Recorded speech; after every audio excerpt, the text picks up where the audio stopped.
Okay, good evening बेटा। आज हम लास्ट लेक्चर रेस्पिरेटरी सिस्टम का डिस्कस करेंगे। इससे पहले हमने 4 लेक्चर डिस्कस किए जिनमें हमने एनाटॉमी, फिजियोलॉजी सारी डिस्कस कर ली थी। आज हम last topic disease related to respiratory system या श्वसन से संबंधित रोगों को हम डिस्कस करेंगे। इसमें हम हमारे कोर्स में 5 डिजीज दे रखे हैं, 5 रोग दे रखे हैं। अस्थमा, वातस्फीति, एम्फाइसीमा, श्वसनीय शोथ, bronchitis, pneumonia and silicosis and asbestosis. Silicosis and asbestosis. इस सिलिकोसिस और एस्बेस्टोसिस को हम और क्या बोलते हैं? व्यावसायिक श्वसन रोग भी बोलते हैं। क्या बोलते हैं? व्यावसायिक श्वसन रोग भी बोलते हैं। तो हम पहला देखते हैं अस्थमा।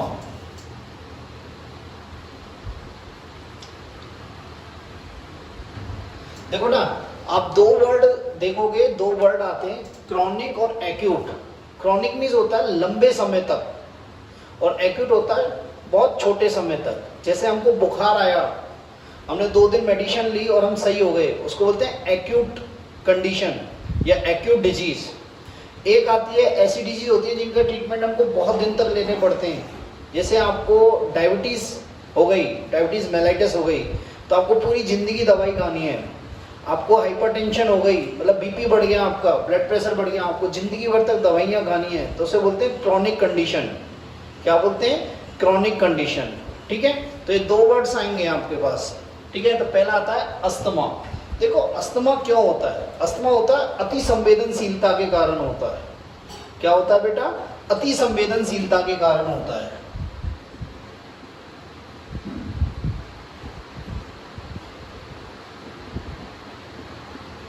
एक्चुअली अस्थमा जो होता है वो एलर्जी के कारण होता है।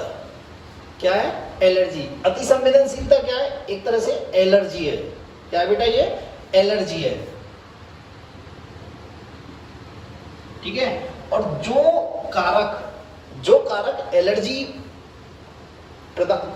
करते हैं उन्हें बोलते हैं एलर्जेंस। क्या बोलते हैं? एलर्जेंस या एलर्जी करने वाले कारक, एलर्जेंस बोलते हैं उन्हें। क्या बोलते हैं बेटा? एलर्जेंस। तो देखो, अस्थमा में होता क्या है? अस्थमा में बहुत सारे एलर्जेंस होते हैं, बहुत सारे ऐसे एजेंट होते हैं, ऐसे कारक होते हैं जो एलर्जी करते हैं। जैसे धुआं, सिगरेट का हो सकता है, किसी और का हो सकता है। ठीक है, परागकण, कोई विशेष गंध, कोई विशेष कपड़ा। ठीक है, परागकण, विशेष कण, कपड़ा, धूल मिट्टी, कोई विशेष खाना, ये सब क्या करते हैं? एलर्जी करते हैं। देखो, आप कह रहे होंगे सर विशेष गंध का मतलब, कई लोग ऐसे होते हैं जिनको गुलाब की गंध से एलर्जी होती है, कई ऐसे होते हैं मोगरा की गंध से एलर्जी होती है। खाने में ऐसा होता है कि बहुत सारे खाने इस प्रकार के होते हैं कि हमें उनसे एलर्जी हो जाती है, एक्चुअली एलर्जी क्या होती है? ये पर्सन टू पर्सन डिपेंड करती है। कैसे? जैसे गुलाब से आपको एलर्जी है, मुझे नहीं है, मुझे मोगरा से एलर्जी है, आपको नहीं है, तो पर्सन टू पर्सन डिपेंड करते हैं। तो ये क्या करते हैं? ये एलर्जेंस होते हैं, ये एलर्जी करने वाले एजेंट्स होते हैं। ये क्या करते हैं? 2 काम करते हैं रेस्पिरेटरी सिस्टम में। एक तो करते हैं ब्रोंकोस्पाज्म। क्या करते हैं? ब्रोंकोस्पाज्म। देखो, ब्रोंकोस्पाज्म क्या होता है कि हमारा रेस्पिरेटरी सिस्टम है, उसमें जो रेस्पिरेटरी सिस्टम है, ट्रेकिया है या ब्रोंकियल ट्री है, रेस्पिरेटरी है, इनमें कॉन्ट्रैक्शन तो होता है, संकुचन तो होता है। क्या होता है? संकुचन तो उसमें होता है, पर जो रिलैक्सेशन होता है, रिलैक्स होता है, अनुशीतलन होता है, वो नहीं हो पाता। क्या नहीं हो पाता? अनुशीतलन नहीं हो पाता। तो इसमें क्या है? संकुचन होता है पर अनुशीतलन नहीं होता, तो इसे क्या बोलते हैं? ब्रोंकोस्पाज्म। क्या बोलते हैं? ब्रोंकोस्पाज्म।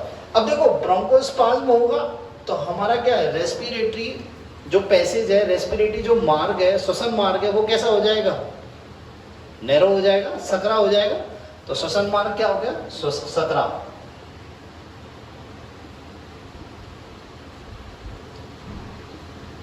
श्वसन मार्ग क्या हो जाएगा? सकरा। तो एक तो क्या करते हैं ये एलर्जेंस ब्रोंकोस्पाज्म करते हैं, क्या करते हैं बेटा, ब्रोंकोस्पाज्म। दूसरा क्या करते हैं, ये एलर्जेंस जो होते हैं ये हमारी श्वसन तंत्र है उसकी म्यूकोसा को क्या करते हैं, इरिटेट करते हैं।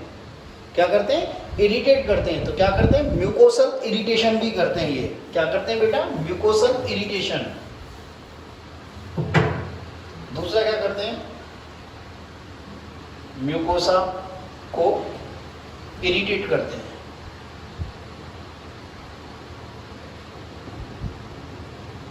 जब म्यूकोसा इरिटेट होगी, म्यूकोसा क्या होगी, इरिटेट होगी, तो क्या होगा, म्यूकोसा में उपस्थित जो ग्लैंड्स हैं, जो ग्रंथियां हैं, वो क्या करेंगी, म्यूकोस श्लेष्मा का स्राव स्टार्ट कर देंगी, मतलब श्लेष्मा का स्राव ज्यादा करने लगेंगी।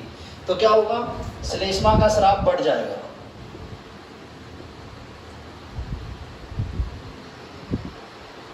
क्या हो जाएगा, श्लेष्मा का स्राव बढ़ गया। तो एलर्जेंस ने क्या किया, एक तो ब्रोंकोस्पाज्म किया, मतलब श्वसन मार्ग को सकरा कर दिया।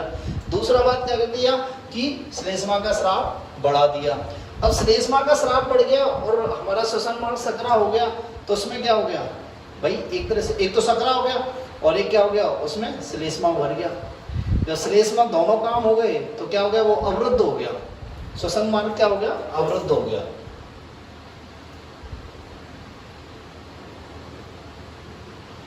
श्वसन मार्ग क्या हो गया बेटा, अवरुद्ध हो गया। अब श्वसन मार्ग अवरुद्ध हो गया तो क्या होगी, हमें श्वसन लेने में क्या होगी, तकलीफ होगी। श्वसन लेने में क्या होगी, तकलीफ होगी। तो क्या होगा, श्वसन लेने में तकलीफ क्या होगी, श्वसन लेने में तकलीफ होगी एक तो।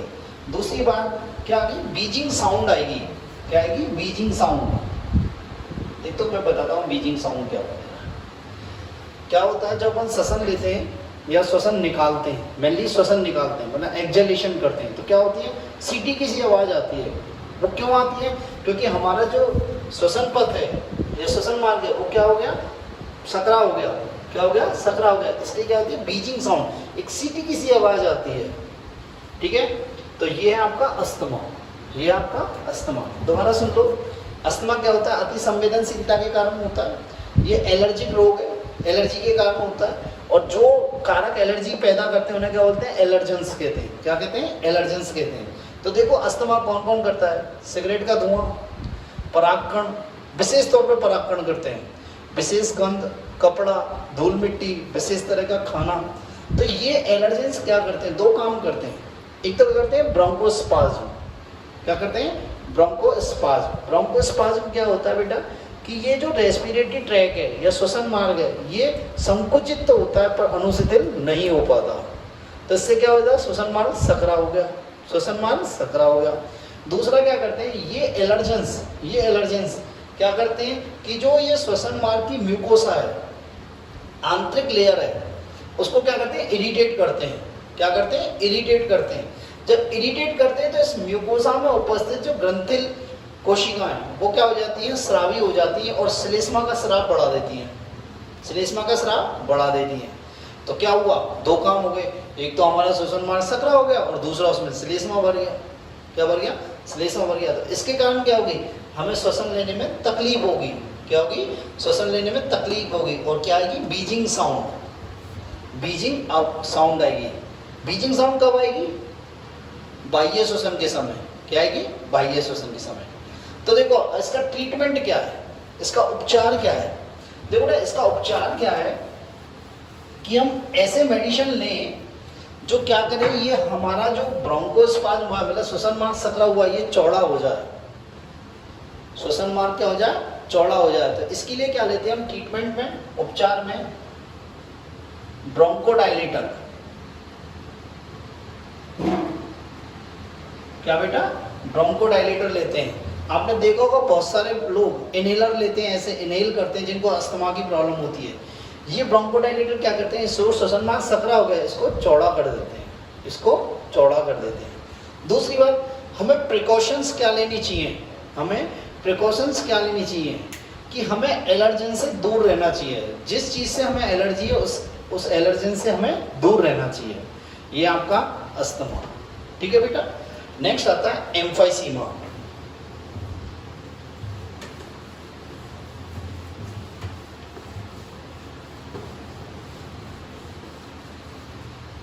सेकेंड डिजीज आती है आपकी बेटा वात स्फीति।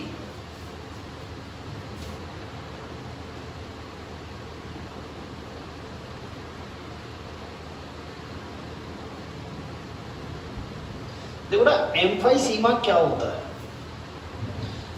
एम्फाइसीमा वात स्फीति, वात मीन्स वायु, स्फीति मीन्स रह जाना। वात मीन्स वायु और स्फीति मीन्स शेष रह जाना। क्या होता है बेटा इस वात स्फीति में, क्या बेटा वात स्फीति में लंग्स में अतिरिक्त वायु बच जाती है।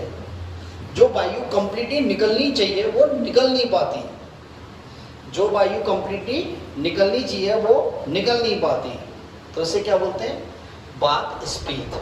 क्या वात स्फीति। देखो ये रोग कैसे होता है, ये रोग मेनली होता है स्मोकिंग से, धूम्रपान से।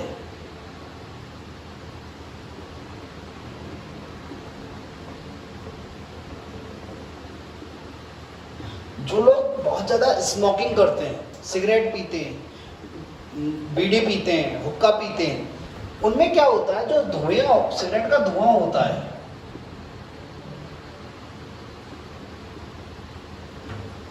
इस सिगरेट के धुएं में बहुत सारे केमिकल्स होते हैं। बहुत सारे क्या होते हैं बेटा केमिकल्स होते हैं, बहुत सारे रसायन होते हैं,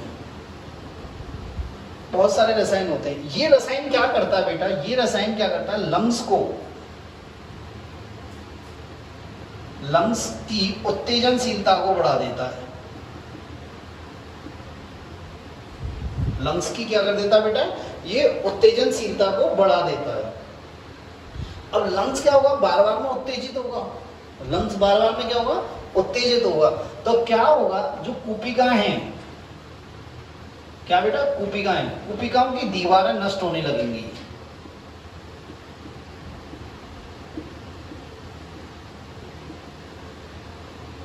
क्या करेंगे बेटा, कूपिका की दीवारें नष्ट होने लगेंगी। अब देखो कूपिका की दीवारें नष्ट होंगी तो दो काम होंगे, एक तो क्या होगी प्रत्यास्थता कम हो जाएगी, एक क्या होगी प्रत्यास्थता कम हो जाएगी। तो पहली क्या हो गई प्रत्यास्थता, इलास्टिसिटी कम हो जाएगी।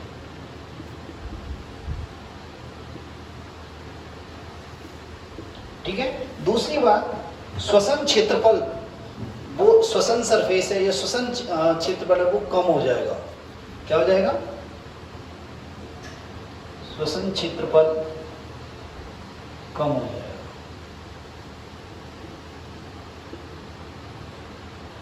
अब देखो बेटा जब प्रत्यास्थता कम हो गई है, जब लंग्स की प्रत्यास्थता कम हो गई है तो क्या होगी, जो पूरी तरह वो प्रत्यास्थ मतलब पूरी तरह वो फैल भी नहीं पा रहा है और संकुचित भी नहीं हो पा रहा है।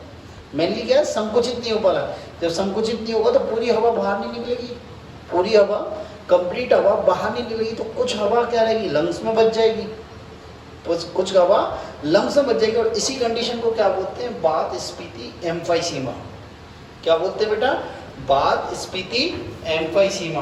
क्या बोलते हैं बेटा वात स्फीति एम्फाइसीमा। इसमें क्या हुआ, एक तो क्या होगी खांसी होगी, खांसी होगी, खांसी के साथ कफ आएगा, कफ मीन्स स्पुटम आएगा, कफ आएगा।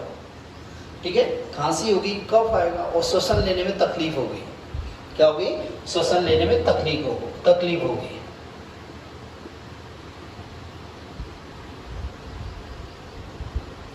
और मेनली कब तकलीफ होगी, बाह्य श्वसन के समय। किसके समय, बाह्य श्वसन के समय। ठीक है, तो दोबारा सुन लो, एम्फाइसीमा वात स्फीति। वात स्फीति मीन्स वायु का लंग्स में शेष रह जाना, वायु का लंग्स में शेष रह जाना। होता क्या है, अधिक स्मोकिंग से, अधिक सिगरेट पीने से क्या होता है, सिगरेट में उपस्थित रसायन क्या करते हैं, लंग्स की उत्तेजनशीलता को बढ़ा देते हैं।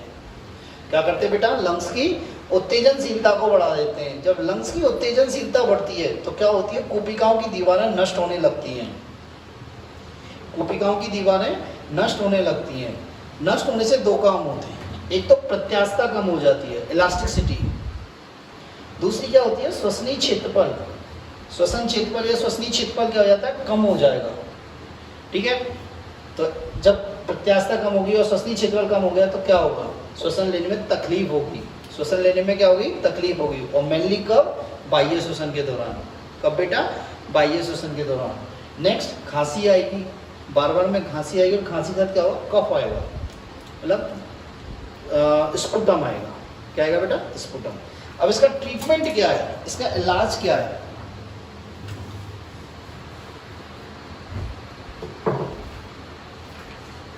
देखो बेटा, इसका इलाज क्या है, इसका उपचार। देखो उपचार क्या है, एक तो धूम्रपान नहीं करना है भाई। मेन कॉज क्या है, धूम्रपान, तो धूम्रपान को छोड़ना है। क्या करना है, धूम्रपान को छोड़ना है। और क्या लेना है, ब्रोंकोडायलेटर लेने। क्या लेने, ब्रोंकोडायलेटर। ब्रोंकोडायलेटर जो श्वसन मार्ग को चौड़ा करें, श्वसन मार्ग को चौड़ा करें, ब्रोंकोडायलेटर लेने, और धूम्रपान बिल्कुल नहीं करना। ठीक है, नेक्स्ट आता है श्वसनीय शोथ।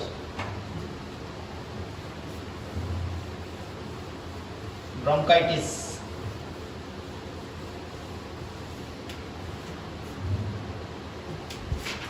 नेक्स्ट आता है श्वसनीय शोथ, ब्रोंकाइटिस।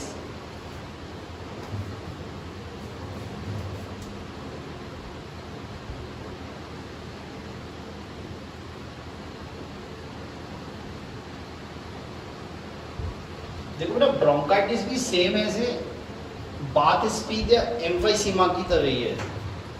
ठीक है, ये भी किससे होता है, स्मोकिंग से ही होता है, धूम्रपान से ही होता है। क्या होता है ये, धूम्रपान से। तो देखो कैसे होता है, धूम्रपान करते हैं तो धूम्रपान में क्या होता है, सिगरेट में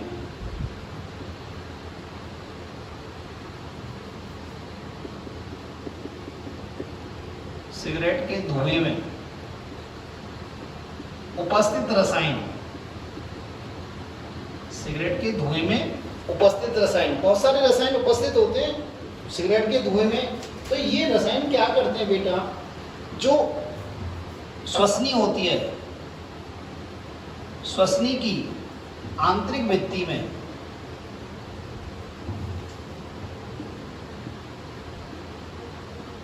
सूजन कर देते हैं। आंतरिक भित्ति में क्या कर देते हैं, सूजन कर देते हैं। आंतरिक भित्ति क्या होती है, सूज जाती है, उसमें सॉइलिंग हो जाती है।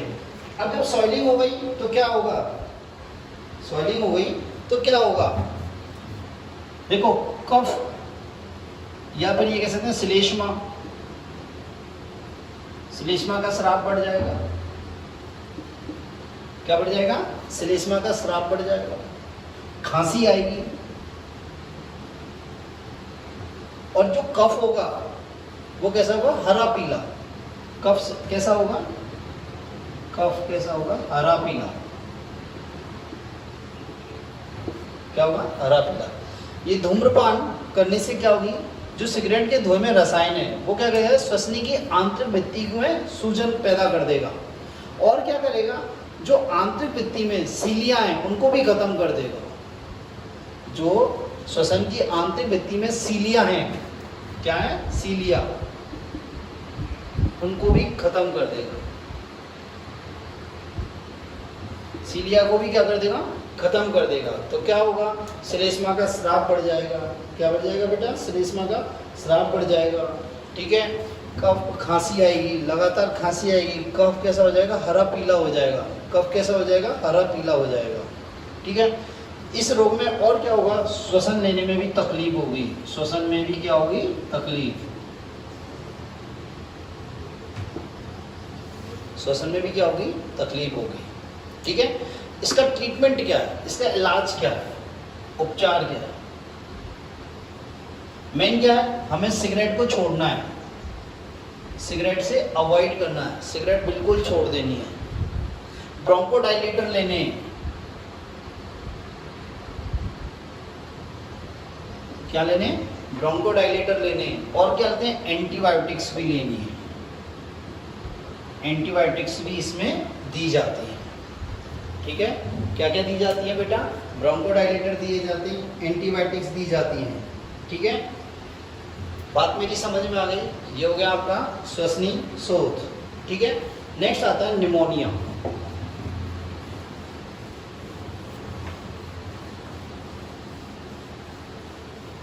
नेक्स्ट आता है निमोनिया।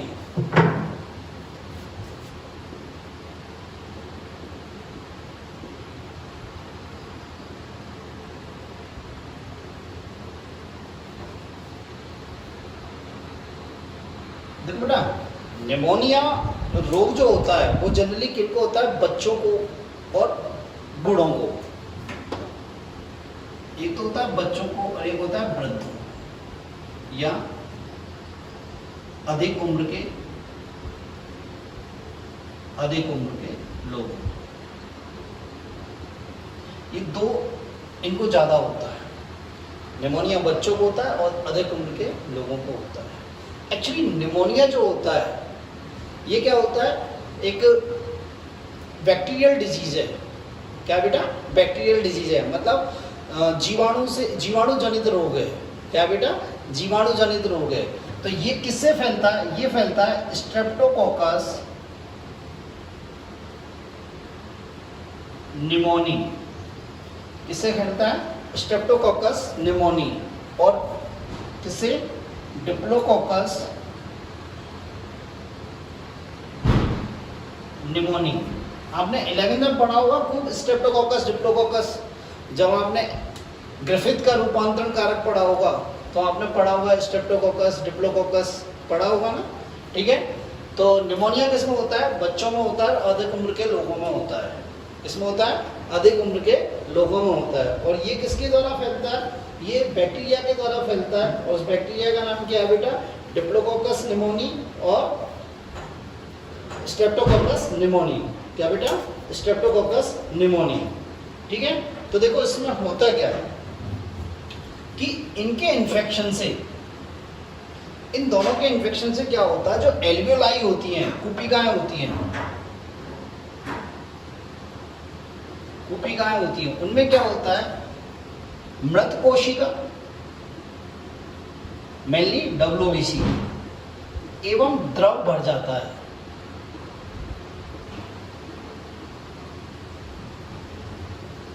क्या होता है कि इनके इन्फेक्शन के कारण कुपिकाओं में क्या होता है? मृत कोशिका, मेनली क्या? WBC, और द्रव बढ़ जाता है। क्या बढ़ जाता है? द्रव बढ़ जाता है। तो इसके बढ़ने से क्या होगा? श्वसन में तकलीफ होगी। क्या होगी? श्वसन में तकलीफ होगी। तो क्या क्या होगा बेटा? श्वसन में तकलीफ क्या होगा? नाखून एवं होठ नीले पड़ जाएंगे, नीले हो जाएंगे, ब्लू इन कलर के हो जाएंगे। श्वसन में तकलीफ होगी, नाखून और होठ क्या हो जाएंगे? नीले पड़ जाएंगे। ठीक है, अब इसका उपचार कैसे करेंगे? इसके उपचार में क्या करते हैं हम? एंटीबायोटिक्स देते हैं। उपचार में क्या देते हैं? एंटीबायोटिक्स देते हैं। ठीक है, जरूरत पड़ती तो आर्टिफिशियल रेस्पिरेशन भी दिया जाता है। ठीक है, क्या दिया जाता है? आर्टिफिशियल रेस्पिरेशन दिया जाता है। ठीक है, तो इसमें सिर्फ एंटीबायोटिक्स दी जाती है। कभी कभी ब्रोंकोडायलेटर भी हम देते हैं। कभी कभी हम क्या देते हैं? ब्रोंकोडायलेटर भी हम देते हैं।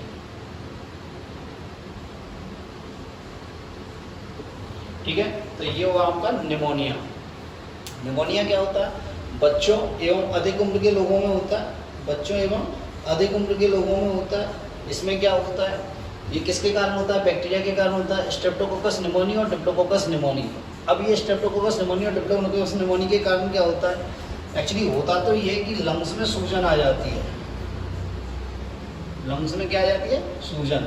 और लंग्स में सूजन के साथ साथ क्या होता है? कुपिकाओं में क्या होता है? मृत कोशिका एवं द्रव बढ़ जाता है। मृत कोशिका एवं क्या बढ़ जाता है? द्रव बढ़ जाता है। ठीक है, अब कुपिकाओं में कौन सी कोशिका बढ़ती है? पहले WBC।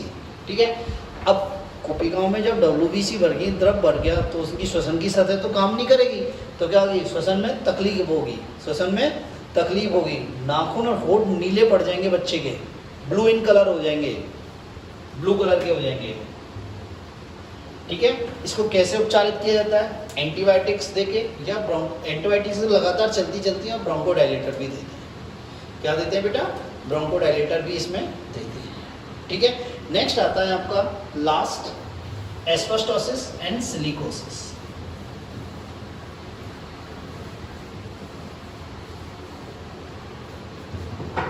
लास्ट डिजीज आता है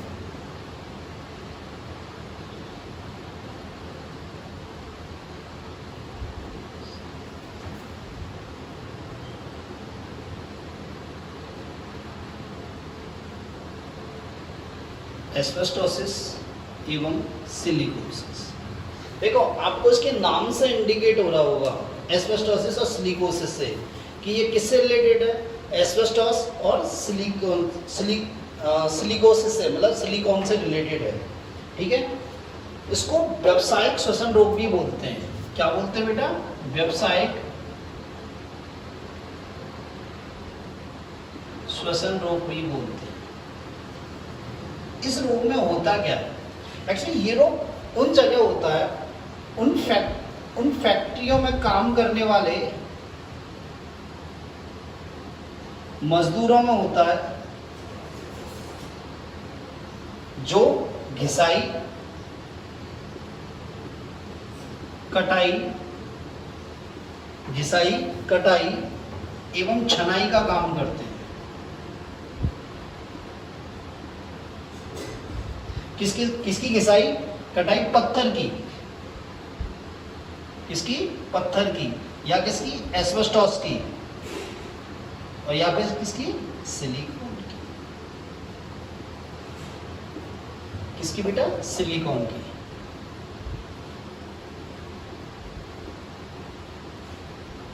ठीक है, जैसे अपन के यहाँ पत्थर की खाने बहुत है करौली में, तो आप अक्सर अखबार में पढ़ते होंगे कि सिलिकोसिस से या एस्बेस्टोसिस से 3 मजदूरों की मौत। आप अक्सर देखते होंगे अखबार में, राजस्थान पत्रिका में या भास्कर पत्रिका में जो हिंडौन करौली आता है उसमें बहुत सारे केसेस आते हैं। क्यों? क्योंकि ये मजदूर क्या करते हैं, जो खानों में, पत्थर की खानों में काम करते हैं, तो वहाँ क्या करता है? छटाई का, घिसाई का, पिसाई का काम चलता है।